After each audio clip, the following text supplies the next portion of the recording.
Katanya untuk menjadi super kaya sampai triliunan itu membutuhkan hoki luck yang sangat-sangat besar. Tapi apakah iya? Saya bertemu dengan banyak konglomerat pejabat-pejabat yang super kaya. Kesuksesan mereka itu tidak semata-mata karena luck atau hoki. Tapi menurut saya mereka yang menciptakan luck tersebut. Bagaimana mereka menciptakan sebuah luck atau kehokian tersebut? Keberuntungan, opportunity ditambah dengan kesiapan. Ketika opportunity itu datang dan kitanya nggak siap di momen itu, ya sama aja nggak akan terjadi sesuatu. Tapi ketika kita sudah siap dan tiba-tiba opportunity itu datang atau kesempatan itu datang, nah itulah yang nanti akan menciptakan sebuah kesuksesan yang kata orang adalah luck. Hal yang saya pelajarin dari banyak triliuner yang saya udah pernah temuin. Pertama, sifat yang dimiliki oleh para triliuner ini adalah hyperfokus di dalam satu bidang. Contohnya adalah Endro Susanto. Dia bisnis utama dia yang sampai saat ini masih dia kerjakan adalah pusat gadai. Ini dia sudah lakukan selama lebih dari 18 tahun. Dia benar-benar fokus, nggak ganti-ganti bidang. Dia banyak invest ke banyak bisnis, bukan menjadi direktur utamanya di sana. Dia hanya invest dan ada orang yang mengelola buat dia. Setelah itu, perseverance atau sifat yang gak gampang menyerah. Kedua, itu pasti punya ambisi yang besar, yang hanya stop sampai kaya doang, gak bisa yang sampai super kaya. Karena untuk bisa nyampe di level super kaya, itu dibutuhkan ambisi, dibutuhkan target, dibutuhkan drive yang menggerakkan orang itu mau bekerja lebih ekstra, sehingga hasil yang mereka dapatkan juga di atas rata-rata.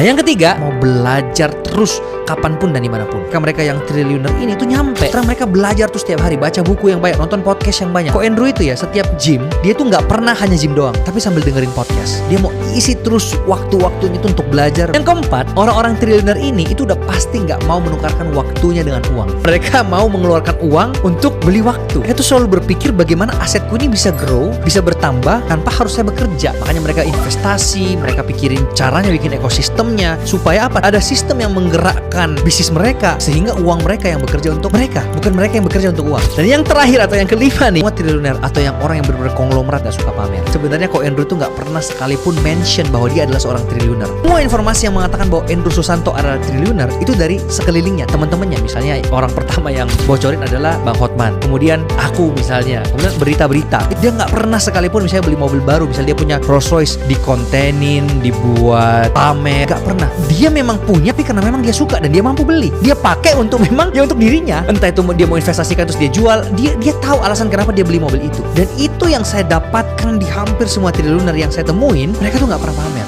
Nonton video di channel YouTube Samuel Christ.